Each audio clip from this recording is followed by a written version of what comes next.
ഏറെ ബഹുമാന്യരായ സഖാക്കളെ, സ്റ്റാഫ് അസോസിയേഷൻ്റെയും ഓഫീസർ യൂണിയൻ്റെയും സംസ്ഥാന ഭാരവാഹികൾ ഉൾപ്പെടെ ഈ കരിദിനാചരണത്തിൽ പങ്കെടുത്തുകൊണ്ടിരിക്കുന്ന സഖാക്കളെ, ഇവിടെ രണ്ട് സഖാക്കൾ നിങ്ങളോട് ഈ സമരത്തിന് ആധാരമായ കാര്യങ്ങളെ സംബന്ധിച്ച് ചെറുതായി സൂചിപ്പിക്കുകയുണ്ടായി. ഈ ജൂലൈ 31 ഒരു പ്രത്യേകതയുണ്ട്. KSFയുടെ ചരിത്രത്തിൽ ആദ്യമായിട്ടാണ് KSF ജീവനക്കാരെ സംബന്ധിച്ച് ഇടക്കാലാശ്വാസം പോലും നൽകാതെ 3 വർഷം തികയുന്ന ഒരു സാഹചര്യം ഉണ്ടായിരിക്കുന്നത്. ഇങ്ങനെ ഒരു സാഹചര്യം ഉണ്ടാകാൻ കൂട്ടായ പരിശ്രമത്തിൻ്റെ ഭാഗമായി അവർ നാട്ടിലുള്ള ജനങ്ങളുമായി ഇടപെടുന്ന രീതിയുടെ ഭാഗമായി KSFയുടെ ബിസിനസ് ഗണ്യമായി വർദ്ധിക്കുകയും 1000 കോടി എന്ന ലക്ഷ്യം കവിഞ്ഞ് KSFയുടെ ലാഭം വർദ്ധിക്കുകയും ചെയ്തു. അപ്പോൾ അത്തരം ഒരു സാഹചര്യവും നിലവിലില്ലാത്തൊരു സാഹചര്യത്തിൽ KSF ജീവനക്കാരുടെ ഇടക്കാലാശ്വാസം എന്ന് പറയുന്ന ഏറ്റവും പ്രധാനപ്പെട്ട ആവശ്യം ഈ 3ാമത്തെ വർഷം തികയുമ്പോഴും വിതരണം ചെയ്യപ്പെട്ടില്ല എന്നുള്ളതാണ് ഏറ്റവും പ്രതിഷേധാർഹമായ കാര്യം. അതുകൊണ്ടാണ് ഇന്നത്തെ ദിവസം ഒരു കരിദിനമായി തന്നെ KSFയിലെ ജീവനക്കാർ ഇന്ന് ആചരിക്കുന്നത്. ഈ സാഹചര്യം കേരളത്തിൻ്റെ ഗവൺമെൻറ്റും KSF മാനേജ്മെൻറ്റും സൃഷ്ടിച്ചതാണ്. ഇത്തരം ഒരു കരിദിനം ആചരിക്കേണ്ട സാഹചര്യത്തിൻ്റെ ഉത്തരവാദികൾ അവരാണ്. തീർച്ചയായും അവരോടാണ് നമ്മുടെ ഈ സമരം എന്നുള്ളത് ആദ്യമായി തന്നെ സൂചിപ്പിക്കുക. കഴിഞ്ഞ ദിവസം നമ്മൾ കരിദിനം എല്ലാം പ്രഖ്യാപിച്ച സമയത്ത് മാനേജ്മെൻറ്റിന് ഒരു ഉൾവിളി ഉണ്ടാവുകയാണ്. Pending issues. എന്താണ് ഈ പെൻഡിങ് ഇഷ്യൂസ് എന്ന് പറഞ്ഞാൽ തന്നെ പെൻഡിങ് ഇഷ്യൂസ് എന്നുള്ള വാക്ക് തന്നെ ഈ യഥാർത്ഥത്തിൽ ഒരു മിസ്നോമറാണ്. സാധാരണഗതിയിൽ പെൻഡിങ് ഇഷ്യൂസ് എന്ന് നമ്മൾ പറയാറുള്ളത്, നമ്മൾ കുറേ വിഷയങ്ങൾ ചർച്ച ചെയ്ത് നമ്മൾ തീരുമാനം ഉണ്ടാക്കും. ചില കാര്യങ്ങൾ തീരുമാനം ഉണ്ടാക്കിയത് നടപ്പാകാതെ, അപ്പോൾ അങ്ങനെ നടപ്പാകാതെ പോകുന്ന 1-2 വിഷയങ്ങൾ നടപ്പാക്കുന്നതിന് വേണ്ടി പെൻഡിങ് ഇഷ്യൂസ് എന്ന അജണ്ടയിൽ ഒരു ചർച്ച നടത്തും. പക്ഷേ KSFയിൽ ഇന്നലെ നടന്ന പെൻഡിങ് ഇഷ്യൂസ് ചർച്ച ഏറ്റവും കൗതുകകരമായൊരു കാര്യമാണ്. ചിലരൊക്കെ ഫേസ്ബുക്ക് പോസ്റ്റൊക്കെ ഇട്ടുമ്പോൾ വായിച്ചു. അതിനെപ്പറ്റിയൊന്നും ഞാനിപ്പം പറയാൻ ആഗ്രഹിക്കുന്നില്ല. അതായത് പെൻഡിങ് ഇഷ്യൂസ് എന്ന് പറഞ്ഞൊരു ചർച്ച വിളിക്കുകയാണ്. അപ്പോൾ ഞങ്ങൾ പറഞ്ഞത്, നമ്മൾ കോർഡിനേഷൻ്റെ ഭാഗമായി പറഞ്ഞത്, അത് ഞാൻ ഇവിടെ കരിദിനാചരണത്തിൻ്റെ ഭാഗമായി പറയാൻ ആഗ്രഹിക്കുന്നത്, KSF ജീവനക്കാരുടെ 1ാമത്തെ പെൻഡിങ് ഇഷ്യൂ 131/2022 ആണ്. അതാണ് പെൻഡിങ് ഇഷ്യൂ. അത് KSF മാനേജ്മെൻറ്റിൻ്റെ മുമ്പിൽ വരുന്നൊരു വിഷയമല്ല. കാര്യം KSF മാനേജ്മെൻറ്റ് അക്കാര്യത്തിൽ അനധിസാധാരണമായൊരു നിലപാട് സ്വീകരിച്ചിട്ടുണ്ട്. ഞങ്ങൾ അവരെ അപ്രീഷിയേറ്റ് ചെയ്തിട്ടുണ്ട്. കാര്യം KSFയിൽ ഇത് നടപ്പാക്കുകയില്ല എന്നവർ പറയുന്നുണ്ട്. ഇന്നലെ MD അത് ആവർത്തിച്ച് പറഞ്ഞു. KSFയുടെ ഡയർ ബോർഡ് KSF നടപ്പാക്കാൻ കഴിയില്ല എന്നുള്ള നിലപാട് എടുത്ത് ഗവൺമെൻറ്റിനെ അറിയിക്കുകയും ചെയ്തു. വളരെ പോസിറ്റീവായ നിലപാടാണ്. അതിനെ നമ്മൾ അപ്രീഷിയേറ്റ് ചെയ്യും. അപ്പോൾ 131/2022 അടിയന്തരമായി കേരള ഗവൺമെൻറ് റദ്ദ് ചെയ്യുക. ഇതിനകത്ത് ഒത്തുതീർപ്പിൻ്റെ ഒരു ഭാഷ പരിചയമുള്ള സംഘടനകളല്ല സ്റ്റാഫ് അസോസിയേഷനും ഓഫീസർ യൂണിയനും. അതുകൊണ്ട് ഒത്തുതീർപ്പല്ല, കേരളത്തിലെ ഗവൺമെൻറ് ഇക്കാര്യത്തിൽ തീർപ്പ് കൽപ്പിക്കുകയാണ് വേണ്ടത്. ഡിസൈഡ് ചെയ്യണം, ഫൈനൽ ഡിസിഷൻ. ഇത് എന്നേക്കുമായി 131/2022 റദ്ദ് ചെയ്യാതെ KSFയിൽ സമാധാനപരമായ തൊഴിൽ അന്തരീക്ഷം ഉണ്ടാകുകയില്ല എന്ന് കേരളത്തിലെ ഗവൺമെന്റിനെ ഓർമ്മിപ്പിക്കുകയാണ് ഈ കരിദിനത്തിലൂടെ നമ്മൾ ചെയ്യുന്നത്. രണ്ടാമത് നേരത്തെ സൂചിപ്പിച്ചു കഴിഞ്ഞതാണ് ഇടക്കാലാശ്വാസമാണ്. അടിയന്തരമായി 31/7/2022 കരാറിന്റെ കാലാവധി അവസാനിച്ചത്. 2022 ആഗസ്റ്റ് 1 മുതൽ KSF ജീവനക്കാരന് ലഭിക്കേണ്ട ഇടക്കാലാശ്വാസം സംഘടനകളുമായി ചർച്ച ചെയ്ത് ധാരണയുണ്ടാക്കി അടിയന്തരമായി വിതരണം ചെയ്യണം. അത് ഈ കരിദിനത്തിന്റെ പ്രധാനപ്പെട്ട ആവശ്യമാണ്. മൂന്നാമത് ശമ്പള പരിഷ്കരണമാണ്. ശമ്പള പരിഷ്കരണത്തിൽ ഇനി മുന്നോട്ട് പോകണമെങ്കിൽ കേരളത്തിലെ ധനകാര്യ മന്ത്രി സ്ഥാനത്ത് ചർച്ച വിളിക്കണം. ഈ ശമ്പള പരിഷ്കരണത്തിൽ KSF എംപ്ലോയീസിനെ വഞ്ചിക്കുകയാണ് KSF മാനേജ്മെന്റ് ചെയ്തത്. We feel cheated. ഇങ്ങനെ ഒരു മാനേജ്മെന്റ് KSFയുടെ ചരിത്രത്തിൽ നമ്മൾ ചിലപ്പോൾ കാലതാമസം ഉണ്ടാവും. പക്ഷേ തൊഴിലാളി സംഘടനകളെ ചതിക്കുന്ന നിലപാടാണ് KSF മാനേജ്മെന്റ് സ്വീകരിച്ചത്. ഞാനത് പറയുമ്പോൾ നിങ്ങൾക്കത് ബോധ്യപ്പെടും എങ്ങനെയാണ് ചതിച്ചതെന്ന് പറയുന്നത്. അതാണ് KSF ജീവനക്കാരുടെ ഇടയിൽ ഇത്രയധികം പ്രതിഷേധം രൂപപ്പെടാനുള്ള കാരണം ഈ വഞ്ചനാ സമീപനമാണ്. അതായത് നമ്മൾ ഇടക്കാലാശ്വാസമടക്കം പ്രഖ്യാപിച്ച് ശമ്പള പരിഷ്കരണ ചർച്ച ആരംഭിക്കണമെന്ന് ആവശ്യം ഉന്നയിച്ച് നമ്മൾ വലിയ ഒരു പ്രക്ഷോഭത്തിലേക്ക് നീങ്ങുകയും എല്ലാ ജില്ലകളിലും സമരപ്രഖ്യാപന കൺവെൻഷനുകൾ നടത്തുകയും അതിന്റെ ഒരു കൾമിനേഷൻ നിലയിൽ ഈ പറയുന്ന ഈ ഹെഡ് ഓഫീസ് തൊട്ടുമുള്ള റീജിയണൽ തിയേറ്ററിൽ വെച്ച് ഒരു സമരപ്രഖ്യാപന കൺവെൻഷനിലേക്കും KSFയിൽ ഒരു പണിമുടക്ക് സമരത്തിലേക്കും വന്ന ഘട്ടത്തിലാണ് മാനേജ്മെന്റ് ശമ്പള പരിഷ്കരണ ചർച്ച വിളിച്ചു ചേർത്തത്. നിങ്ങൾക്ക് എല്ലാവർക്കും അറിയാവുന്ന കാര്യമാണ്. അതുവരെ മാനേജ്മെന്റ് അനങ്ങിയില്ല. ഇത്രയും സമര പ്രഖ്യാപനങ്ങൾ നടന്നിട്ടുമാണെങ്കിൽ പക്ഷെ ഹെഡ് ഓഫീസിന്റെ മുമ്പിൽ നടന്ന വലിയ പങ്കാളിത്തത്തോടുകൂടി മുള്ളെണ്ണം സ്റ്റാഫ് അസോസിയേഷന്റെയും ഓഫീസർ യൂണിയന്റെയും അംഗങ്ങൾ പങ്കെടുത്ത് നടന്ന ആ ഒരു സമര പ്രഖ്യാപന കൺവെൻഷനിലാണ് KSF തൊഴിലാളികളെ ഈ KSF മാനേജ്മെന്റ് മനസ്സിലാക്കിയ സ്ഥലത്തല്ല KSFയിലെ തൊഴിലാളികൾ നിൽക്കുന്നെന്നുള്ള യാഥാർത്ഥ്യം മനസ്സിലാക്കിയത്. അതിന്റെ അടിസ്ഥാനത്തിലാണ് ചർച്ച വിളിച്ചു ചേർത്തപ്പോൾ എന്താണ് ഇതുവരെ നാളെ കേട്ടിട്ടില്ലാത്ത പോലെ എവരെ ആരുണ്ടോ പോക്കറ്റിലോ എവരെ ആരോ കുടുംബസ്വത്തോ എടുത്തു തരുന്നത് പോലെയാണ് നിങ്ങൾക്ക് 500 രൂപ, ഇയാൾക്ക് 700 രൂപ, മറ്റേക്ക് 900 രൂപ, ഇപ്പൊ ഒരാൾ വെറുതെ നിനക്ക് 1000 രൂപ. ഇതാണ് ഒരു KSFയുടെ ചരിത്രത്തിൽ ഇത്തരം മോശമായ ഒരു സമീപനം ഒരു ഇടക്കാലാശ്വാസ പ്രഖ്യാപനം ഉണ്ടായിട്ടില്ല. എന്താണ് ഇടക്കാലാശ്വാസത്തിന്റെ ഇവിടെ അക്സെപ്റ്റഡ് പ്രാക്ടീസ്? ഇവിടെ കീഴ്വഴക്കം ഉണ്ടല്ലോ. ആ കീഴ്വഴക്കം 31/7/2022 ഒരാളുടെ ശമ്പളം എത്രയാണ്? ആ ശമ്പളത്തിന്റെ നിശ്ചിത ശതമാനം നിശ്ചയിച്ചിട്ടാണ് ഇടക്കാലാശ്വാസം പ്രഖ്യാപിക്കേണ്ടത്. ആ ഒരു കീഴ്വഴക്കം അട്ടിമറിക്കാൻ പരിശ്രമിച്ചു. അതിനെതിരെ നമ്മൾ പ്രതിഷേധം ചെയ്ത് പറ്റില്ല. 31/1/2022 മുതലാണ് ഇടക്കാലാശ്വാസം തരേണ്ടത്. അവർ പറയാം കഴിഞ്ഞ ഒരു വർഷം പോലെ 1/1/2024 അങ്ങനെ ഉണ്ടെങ്കിൽ പറഞ്ഞു 1/1/2024 മുതൽ ഇടക്കാലാശ്വാസം തരാം. എന്താണ് വകുപ്പ്? 1/1/2024 മുതൽ ഇടക്കാലാശ്വാസവും വാങ്ങി നമ്മൾ സന്തോഷിച്ചിരിക്കുമ്പോൾ നാളെ പേർ വിഷൻ പാക്കേജ് വരുമ്പോൾ പറയുകയാണ് നിങ്ങൾക്ക് ശമ്പളവും പരിഷ്കരിക്കുന്ന 1/1/2024 എന്ന് പറഞ്ഞാൽ നമ്മൾ എന്ത് ചെയ്യും? നമ്മൾ അംഗീകരിച്ചു കൊടുത്തല്ലേ? നിങ്ങൾ ഇടക്കാലാശ്വാസം 1/1/2024 മുതൽ മതി എന്ന് പറഞ്ഞാൽ പിന്നെ 31/7/2022 മുതലുള്ള ശമ്പള പരിഷ്കരണത്തിന്റെ ഡിമാൻഡ് വെക്കാൻ പോലും കഴിയുമോ? ആ രീതിയിലാണ് വഞ്ചന സമീപനങ്ങളിലേക്ക് ഈ മാനേജ്മെന്റ് കടന്നത്. അതാണ് ഞാൻ നേരത്തെ സൂചിപ്പിച്ചത്. വഞ്ചിക്കുകയാണ് KSF തൊഴിലാളികളുടെ മാനേജ്മെന്റ് ചെയ്തതെന്ന് പറഞ്ഞത്. അത് കഴിഞ്ഞിട്ട് പറയുകയാണ് ഇനിയിപ്പം നമുക്ക് പടപടാകി ചർച്ച വിളിക്കാം. രാവിലെ ചർച്ച, ഉച്ചയ്ക്ക് ചർച്ച, രാത്രി ചർച്ച വിളിക്കുന്നു. മെയ് മാസം നിങ്ങൾ ശ്രദ്ധിക്കേണ്ട കാര്യമാണ്. മെയ് മാസം 31-ാം തീയതിക്കകം ശമ്പള പരിഷ്കരണ ചർച്ച പൂർത്തീകരിച്ചു. ജൂൺ എന്നൊരു മാസമുണ്ടെങ്കിൽ അത് ടയർ ബോർഡ് അംഗീകരിക്കും. ജൂലൈ 31 എന്നൊരു ദിവസം ഉണ്ടെങ്കിൽ നമ്മളിപ്പോൾ ഇന്ന് നിങ്ങൾ വാങ്ങിക്കുന്നത് റിവൈസ്ഡ് പേ ആണ്. ഇന്ന് ഇവിടുത്തെ KSFയുടെ മാനേജ്മെന്റ് തൊഴിലാളി യൂണിയൻ വിളിച്ച് പറഞ്ഞ കാര്യമാണ് നിങ്ങൾ ശ്രദ്ധപ്പെടുത്തുന്നത്. ഈ ദിവസം നമ്മൾ വാങ്ങിക്കുന്ന റിവൈസ്ഡ് പേ ആണ്. അതുകൊണ്ടാണ് ഈ ദിവസം നമ്മൾ കരുതലെന്ന് തിരഞ്ഞെടുത്തത്. അതുകൊണ്ടാണ് ഈ ദിവസം നമ്മൾ വാങ്ങിക്കുന്ന റിവൈസ്ഡ് പേ ആണ്. മനസ്സിലായില്ലേ? നമുക്ക് സന്തോഷമായി, എല്ലാവർക്കും കൂടിയിട്ട് പോരി. കാര്യം ഇനി എന്തിനാ ഇടക്കാലാശ്വാസം? ജൂലൈ 31 റിവൈസ്ഡ് പേ വാങ്ങിക്കുന്ന ജീവനക്കാരന് പിന്നെ ഇടക്കാലാശ്വാസം ചോദിക്കേണ്ട കാര്യമുണ്ടോ?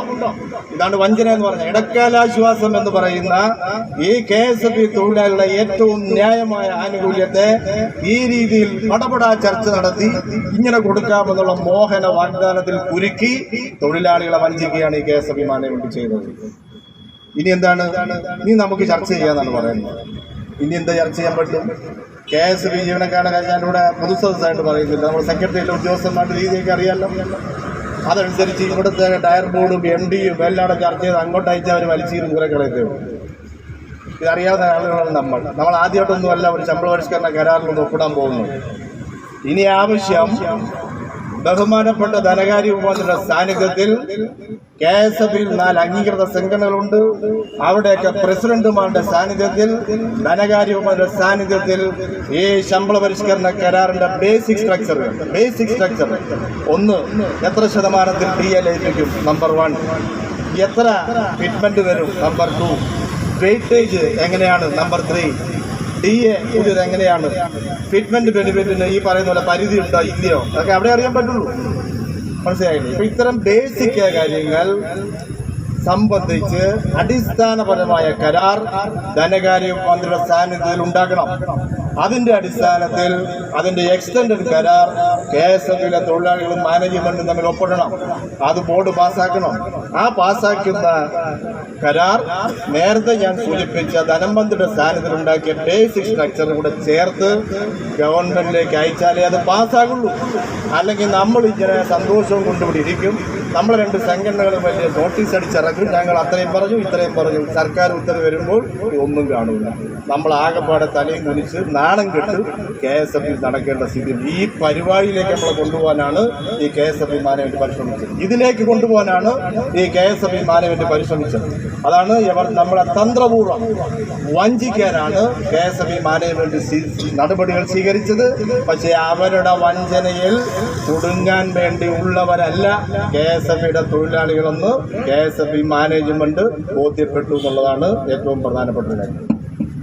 അപ്പൊ ഇന്നലെ ധനകാര്യ ഉപമന്ത്രിയുടെ അടുത്ത് ഇതിന്റെ ഭാഗമായിട്ടുള്ള കാര്യങ്ങൾ പോയിട്ടുണ്ടാവും, കമ്മ്യൂണിക്കേഷൻസ് പോയിട്ടുണ്ടാവും. പക്ഷെ ഇനി ഒരു ചർച്ച, ശമ്പള പരിഷ്കരണത്തിന്റെ ചർച്ച ധനകാര്യ ഉപമന്ത്രിയുടെ സാന്നിധ്യത്തിലാണ് നടക്കേണ്ടത്. അത് അതിവേഗം നടത്തണം. അത് നമ്മൾ ഈ കരിദിനത്തിന്റെ ഏറ്റവും പ്രധാനപ്പെട്ട ആവശ്യമാണ്.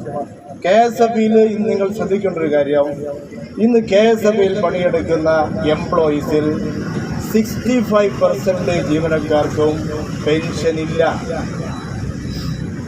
2014 മുമ്പ് സർവീസിൽ കയറിയവർക്ക് മാത്രമേ പെൻഷനുള്ളൂ. ഇന്ന് ഈ KSFBയുടെ യങ് എംപ്ലോയീസ്, ഇന്ന് ഈ KSFBയുടെ കരുത്താണവർ. അവരുടെ ഭാവിയെ സംബന്ധിച്ച് ഒരു നിലപാട് ഈ മാനേജ്മെന്റിനില്ല. ഈ ശമ്പള പരിഷ്കരണ പാക്കേജിൽ അവരെ സംബന്ധിച്ച്, അവരുടെ പെൻഷൻ സംബന്ധിച്ച് ഈ മാനേജ്മെന്റ് നിലപാട് പ്രഖ്യാപിക്കണം. അവരുടെ പെൻഷൻ എന്തായിരിക്കണം ഈ സംബന്ധിച്ച് മാനേജ്മെന്റ് നിലപാട് പ്രഖ്യാപിക്കണം. ഇത് ഈ ഇതിൻ്റെ ഏറ്റവും പ്രധാനപ്പെട്ട ആവശ്യമാണ്. നമ്മുടെ സ്ഥാപനം സംബന്ധിച്ച് നേരത്തെ പറഞ്ഞു, ഇവിടെ മുദ്രാവാക്യങ്ങൾ ഉയർത്തി തസ്തികകൾ വെട്ടിക്കുറയ്ക്കുകയാണ്. ഇന്ന് KSFBയിൽ PTS തസ്തികയിൽ, ഓഫീസ് അറ്റൻഡ് തസ്തികയിൽ, അസിസ്റ്റന്റ് തസ്തികയിൽ, അസിസ്റ്റന്റ് മാനേജർ തസ്തികയിൽ സീറ്റ് ഒഴിഞ്ഞിടക്കുകയാണ്. ഏതാണ്ട് 800-ൽ പരം ഒഴിവുകളാണ് അസിസ്റ്റന്റ് കേഡറിൽ മാത്രം ഒഴിഞ്ഞിടക്കുന്നത് ഈ KSFBയിൽ. കേരളത്തിൽ ലക്ഷോപലക്ഷം വരുന്ന ചെറുപ്പക്കാർ PSC പരീക്ഷ എഴുതി ഒരു റാങ്ക് ലിസ്റ്റ് നിലനിൽപ്പുണ്ട്. ഓഫീസ് അറ്റൻഡ് റാങ്ക് ലിസ്റ്റ് നിലനിൽപ്പുണ്ട്. അസിസ്റ്റന്റിന്റെ റാങ്ക് ലിസ്റ്റ് നിലനിൽപ്പുണ്ട്. അതിലൊക്കെ വഴി റിക്രൂട്ട് ചെയ്യപ്പെട്ടവരാണ് ഈ നിൽക്കുന്ന നമ്മൾ ഓരോരുത്തരും. അപ്പോൾ ഇനി വരുന്ന തലമുറയുടെ വഴിയടയ്ക്കാനാണ് ഈ മാനേജ്മെന്റ് പരിശ്രമിക്കുന്നത്. അപ്പോൾ അടിയന്തരമായി ഈ വേക്കൻസികൾ PSCക്ക് റിപ്പോർട്ട് ചെയ്യണം. പാർട്ട് ടൈം സീപ്പർ തസ്തിക നിയമാനുസരണം നികത്തണം. ഈ ഒഴിഞ്ഞിടക്കുന്ന അസിസ്റ്റന്റ്മാരെ തസ്തികകൾ അസിസ്റ്റന്റിന് പ്രൊമോഷൻ കൊടുത്ത് നികത്തണം. അത് ഈ കരിദിനത്തിന്റെ പ്രധാനപ്പെട്ട ആവശ്യമാണ്. ഇന്നലെ ഈ വിഷയം ഉന്നയിച്ചപ്പോൾ അതിനകത്തൊക്കെ ഒരു പോസിറ്റീവ് നിലപാട് ഉണ്ടാകും എന്നാണ് മാനേജ്മെന്റ് ഇന്നലെ ഉറപ്പ് നൽകിയിട്ട് പോയിരിക്കുന്നത്. അതായത് നിയമനം നടത്തും, പ്രൊമോഷനുകൾ ഈ പറഞ്ഞ ഒഴിഞ്ഞ കുറച്ച് കാര്യങ്ങൾ അദ്ദേഹം കണ്ടിട്ടുണ്ട്. അതിൻ്റെ അടിസ്ഥാനത്തിൽ നിലപാട് സ്വീകരിക്കുമെന്നാണ് നമ്മൾ പ്രതീക്ഷിക്കുന്നത്. പക്ഷേ ഇതൊരു പ്രധാനപ്പെട്ട വിഷയമാണ്. ജോലി സമ്മർദ്ദം KSFB ജീവനക്കാരന് അഭിമുഖീകരിക്കുന്ന ഏറ്റവും പ്രധാന പ്രശ്നം ഏതാണെന്ന് ചോദിച്ചാൽ അത് KSFB ജീവനക്കാർ മാത്രമല്ല, പണിയെടുക്കുന്ന എല്ലാ തൊഴിലാളികളും അഭിമുഖീകരിക്കുന്ന പ്രശ്നമാണ് work life balance. Extended working hours നമ്മുടെ തൊഴിലാളികൾ അഭിമുഖീകരിക്കുന്ന ഏറ്റവും പ്രധാനപ്പെട്ട പ്രശ്നമാണ്. KSFB ജീവനക്കാരെ സംബന്ധിച്ച് നല്ലൊരു ശതമാനം ജീവനക്കാരും മഹാഭൂരിപക്ഷം വനിതകളാണ് എന്നുള്ളതുകൊണ്ട് തന്നെ ഈ വർക്ക് ലൈഫ് ബാലൻസ് ഇഷ്യൂ വളരെ ഭംഗിയായി, വളരെ മോശമായി തന്നെ അനുഭവിച്ചുകൊണ്ടിരിക്കുന്നവരാണ്. അതുകൊണ്ട് ജോലി സമ്മർദ്ദം, ജോലി ഭാരം ലഘൂകരിക്കാൻ KSFBയിൽ ഇന്ന് P&HR കൈകാര്യം ചെയ്യുന്നത് തന്നെ ഒരു വനിതയാണ്.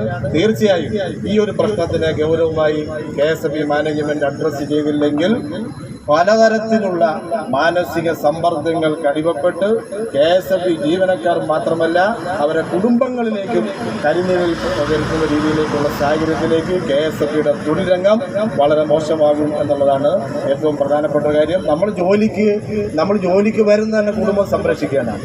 പക്ഷെ നമ്മൾ ജോലി തളരുകയും നമ്മളെ കുടുംബം തകരുകയും ചെയ്താൽ എത്ര വരുമാനം കിട്ടിയിട്ടോ എത്ര പെൻഷൻ കിട്ടിയിട്ടോ എന്ത് കാര്യമാണുള്ളത്. അപ്പോൾ വർക്ക് ലൈഫ് ബാലൻസ് എന്ന് പറയുന്നത് ഇന്ന് തൊഴിലാളി അഭിമുഖീകരിക്കുന്ന ഏറ്റവും പ്രധാനപ്പെട്ട പ്രശ്നമാണ്. അപ്പോൾ ആ പ്രശ്നം ഈ കരിദിനത്തിന്റെ ഭാഗമായി നമ്മൾ ഉയർത്തുകയാണ്. അപ്പോൾ ഞാൻ കൂടുതൽ കാര്യങ്ങളിലേക്ക് പോകുന്നില്ല. ഇപ്പോൾ വിരമിക്കൽ നയവുമായി ബന്ധപ്പെട്ട് കാര്യം ഇവിടെ സൂചിപ്പിച്ചു. സമയബന്ധിതമായ ഓഡിറ്റ് പ്രവർത്തനങ്ങൾ നടത്തി അത്തരം കാര്യങ്ങളിൽ സമയബന്ധിതമായ നടപടികൾ സ്വീകരിച്ചാണ് പോകേണ്ടത്. ഒരാൾ റിട്ടയർ ചെയ്യുന്നതിൻ്റെ തലേ ദിവസം നമ്മളെ KSF ഇരുന്ന് റിട്ടയർമെൻറ്റ് ഫംഗ്ഷനുകളില്ലല്ലോ ഇപ്പോൾ. പണ്ട് KSF റിട്ടയർമെൻറ്റ് ഫംഗ്ഷനിൽ എങ്ങനെയാണ് പഴയ ആളുകൾക്കറിയാമല്ലോ.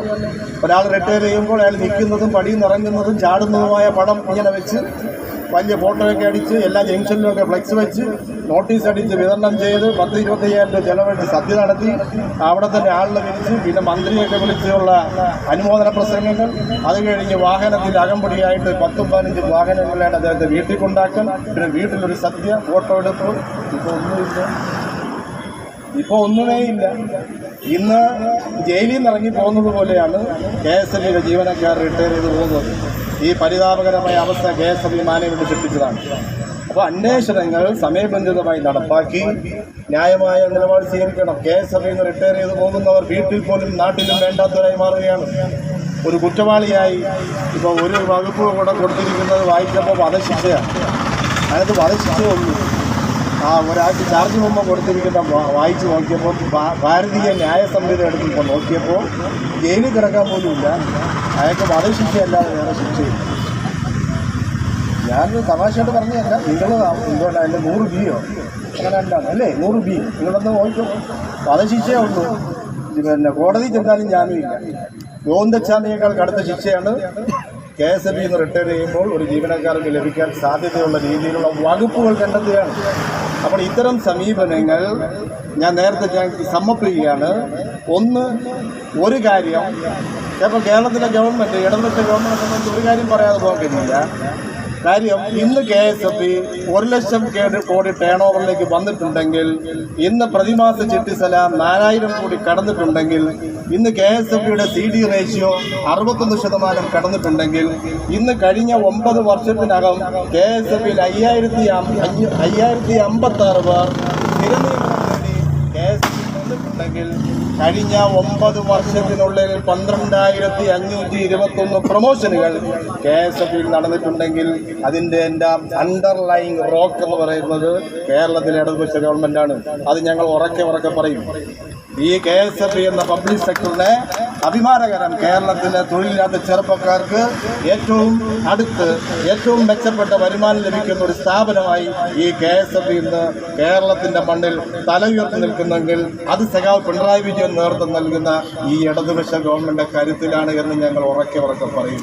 അതേ സ്വരത്തിൽ ഉറക്കെ തന്നെ KSF ജീവനക്കാരുടെ ആനുകൂല്യ അവകാശങ്ങളിൽ കൈവെക്കാൻ വന്നാൽ ഒരാളെയും KSF ജീവനക്കാരന്റെ മേൽ കൈയുണ്ടാൻ KSFയിലെ ഏറ്റവും ബഹുഭൂരിപക്ഷം വരുന്ന ജീവനക്കാരെ പ്രതിനിധീകരിക്കുന്ന സ്റ്റാഫ് അസോസിയേഷനും ഓഫീസർ യൂണിയനും ജീവനോടെ ഉണ്ടെങ്കിൽ സമ്മതിക്കില്ല എന്ന് അധികാരികളെ, മാനേജ്മെന്റിനെയും അതിന് മുകളിലിരിക്കുന്നവരെയും ഓർമ്മിപ്പിക്കാൻ കൂടി വേണ്ടിയാണ് ഞങ്ങൾ ഈ ന്യായമായ ധർമ്മസമരം നടത്തുന്നത് കൂടി പറഞ്ഞുകൊണ്ട് ഈ സമരത്തിൽ കരുതിയ സമരത്തിൽ പങ്കെടുത്തിട്ടുള്ള എല്ലാവരെയും അഭിവാദ്യം ചെയ്തുകൊണ്ട് ഞാൻ എൻ്റെ വാക്കുകൾ ചുരുക്കുന്നു. നന്ദി, നമസ്കാരം.